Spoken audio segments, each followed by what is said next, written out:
I was crossing a town with roofs the color of old pewter when a single window called me down as if it had a bell of its own. Not the kind that shouts, the kind that keeps a room faithful. Frost veiled the panes in neat fern patterns, but a lamp inside had managed to argue for a small, bright square. I know rooms like that. They mind their manners even when money does not. The street outside wore winter without complaint. A constable stamped his feet. A cat wrote its initials in the snow and revised them. Somewhere a church settled its timbers and remembered a hymn. I set the sleigh on the fair side of the lane so as not to startle the neighborhood and went up to the window for a proper listen. A cobbler lived there. The room knew it. Lasts lined the shelf like patient wooden feet. Thread slept in tidy cakes. A pair of shoes, newly polished, waited with the posture of things that want to be useful. The man himself had shoulders that had learned to lean without giving up. His beard knew flour from leather dust and preferred both to self-pity. He was Papa Panov to the street and Ivan to the ledger of years. He had seen wars come and leave their receipts. He had loved once, twice. No, don't count. Enough times to know how strong a table must be to hold a holiday with one absent chair. He was reading, not like a scholar hoarding power, but like a worker borrowing courage. The book lay open on the bench with the reverence of an old friend. He traced a line with his finger as if to be sure it would not move when he looked away. Stories of a child and a road, of a stable, and people who arrived with nothing worth bragging about and left with changed faces. He read the sentence people read when they are trying to decide whether the world can still be made new. I was hungry and you gave me food. I was a stranger and you took me in. He closed the book carefully. People who mend things treat pages as kin, and looked at the lamp as if it had an opinion he respected. If the Lord himself came to my door, he said into the quiet, I would know him. I would give him the best I have. Coffee, bread with sugar, warmth. The words were not a boast. They were a plan spoken out loud, so the room could hold him to it. As if called to attention, the room went to work. He swept a little path between bench and door.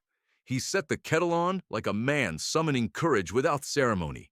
He cut bread and decided not to be stingy with the sugar. He polished the big samovar until it rehearsed a sunrise under the lamp. Then he did the stubborn thing good people do. He sat by the window and committed to waiting. I do not interrupt a vow like that.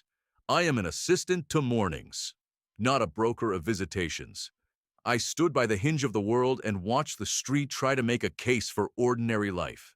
Light entered as a pale idea, then a decision. The town woke. Booths tried the road and argued with it. Shopkeepers lifted shutters and adopted their professional cheerfulness. The cold kept its job and did it well. The first knock came without knuckles. It was a broom on the cobbles. Drag, drag, pushed by a city sweeper whose back had been negotiating with weather since before breakfast. A scarf, the wrong color for his face, did its best. The wind treated him like furniture. Papa Panov watched the broom go by, and his vow showed him its teeth. He opened the door. Friend, he called, with the authority of someone offering a chair. You'll take coffee. Come in out of that. The sweeper peered at the doorway like a man checking a price. Habit argued. Pride rehearsed a refusal. Cold voted in favor.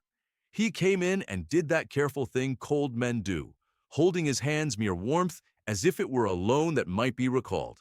The sausage was thin, but the cup was generous. He drank and discovered two things that can share the same table: gratitude and suspicion. You are kind, he said, working the words as if they were unfamiliar tools. What's the occasion? Christmas, said Papa simply, and I'm waiting for a guest. Important? The sweeper asked, which is the safest way to ask if you belong. The most, said Papa, pouring again. So I am practicing. The sweeper laughed once, honestly. He left with bread wrapped in paper and a face that had remembered its elasticity. Papa watched him go, then returned to the window with a look that said to the morning, I am paying attention. The next visitor arrived in the reluctant way people arrive when there is more need than plan. A young woman turned the corner, the wind taking liberties with her shawl. A baby rode her shoulder like a small anchor. Hunger had drawn fine lines at the corners of her mouth, and then filled them with determination. She stopped beneath the cobbler's window to tie a knot in a blanket that had lost its loyalty to knots. Papa Panov opened the door before she could decide to pass. "Come," he said, in the tone that rescues the last inch of dignity. "You'll warm the little one here. The kettle has its orders." She stood because stopping can feel like failure. Then she came in because failure has no right to keep a child cold. The baby protested the change and then settled when steam explained itself. Papa found the spoon that tells milk it's time to comfort. He set bread in front of her and pretended not to see the speed with which she made it disappear. "You are far from home?" he asked. "Not far," she said, and meant very, because some distances are measured in lack. She looked at the baby's feet and at the pair of tiny shoes waiting on the shelf, the ones Papa had made to prove to Grief that his hands still knew their work. He followed her eyes, then pretended, kindly, not to. These were for a neighbor child. He lied with the mercy of a craftsman. "But the sizes change while one sleeps. Will you help me show them a proper road?" She did the thing proud people do when help is offered correctly. She hesitated just long enough to let gratitude draft dignity's sentence. Then she nodded. He fitted the little shoes like a prayer and tied the laces as if the knot would instruct the day to behave. She wept one quiet tear that looked like exhaustion giving up its seat. And then she laughed, because the baby had found his own toes remarkable. She went out into the cold with shoes that criticized it and a bundle lighter by exactly the weight of fear that had sat there earlier. The street resumed its argument with noon. Papa brewed another pot because the first had vanished into other lungs. He looked at the door with the alertness of a man who will not allow wonder to arrive unwelcomed. I have seen kings perform worse watchfulness over poorer kingdoms. An hour later, short footsteps stopped outside. A boy, no hat, bad coat, hands in sleeves, studied the shop sign as if letters could be convinced to become bread. He looked down at his own shoes, the way a ladder looks down at missing rungs. Papa tapped the window pane. The boy startled, then pretended he had always intended to come in. "Work?" he bloated, announcing a strategy older than both of us. "I can fetch, sweep. I don't break much. Not usually." "You can eat," said Papa, "while we negotiate the rest." The boy saw the bread and abandoned politics. He ate as if time had decided to be humane for 5 minutes. While he ate, Papa measured with his eyes, the way cobblers do without rulers. "Those shoes," he said, making sure to speak to the leather rather than the boy, "have decided to retire. Shall we argue them into it?" The boy froze, the flinch of someone who has learned that kindness sometimes invoices later. Papa went to the bench and brought down a pair he had made months ago because hope had required it. Sturdy, reconciled to puddles, the color of practicality. He knelt. He did not make a speech. He did not mention debts. He did the ancient, ordinary holiness. He put good shoes on a child. "Run," he said when the laces were tied. Not away, just enough to make the street jealous. The boy grinned the grin that belongs to boys and to dogs and to saved mornings, saluted with both hands because one hand could not carry his thanks, and went. The day stretched. People passed. Some looked in and were reassured to see a man mending the world in the unit it understands, one boot at a time. Some did not look in because sorrow sometimes keeps its eyes busy elsewhere. Papa's lamp held steady. His vow kept asking for more cups, more bread, less fear. Afternoon softened into that gray that teaches lamps their job. A figure came down the street wearing contempt the way furriers wear fur. The man had a coat that apologized for nothing and a face practiced at inventorying other people. He stopped at the shop door because power enjoys the warmth of rooms it does not need. "Cobbler," he said, with the crispness of coin on wood. "Mend these by morning. Charge double for the hurry. I'm generous in theory at Christmas. Papa took the boots without bending his ear to the tone. I'll do my best, he said, because he says that to everyone and means it. He did not invite him in. He did not exclude him with a sentence he might regret later. He offered coffee in the way a host offers furniture to a man who prefers to stand. The man declined, left, and took with him his weather. Papa looked after him a moment with pity that did not disguise itself as disdain, then set the boots aside. Some mending benefits from a night to change its mind. Twilight now. The street remembered candles. A thin, clever snow began. Less weather than advice about how quickly a person should get home. Papa Panov lit his lamp with the modest triumph of a man who has kept promises all day and is willing to keep a few more. He went to the window once more. He waited. He had fed and fitted and warmed and listened. And still he waited, because the sentence he had spoken to the room still had its second half. The Lord himself. A shadow filled the doorway. Big shoulders, wind in the coat, a face used to being deferred to by locks. I shifted my weight on the sill, not because I feared him, but because his mood jostled the room like a rude guest.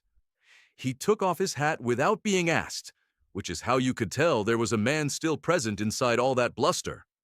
I heard, he said, that this is the house where a man may ask for coffee without selling his pride. You heard correctly, said Papa. He poured, and the steam drew a little line of peace between them. The man drank. He deflated half an inch. He looked at the bench. I knew your son, he said, choosing the worst sentence first, because he lacked talent for gentleness. At the regiment, a decent lad. He spoke of you, told me you made shoes for saints and sinners with equal patience. I was usually the second kind. Papa did not flinch. He set another cup by the stove because grief appreciates company that does not insist on conversation. The man put his hat back on with the care men use when they are trying to deserve their own heads. He placed a coin on the bench and then, thinking better, another one.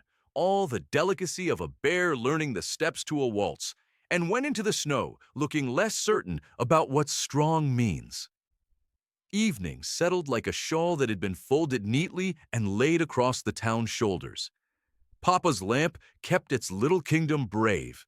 He stood by the window and swallowed the kind of disappointment good people will not speak carelessly, because careless speech makes rooms colder.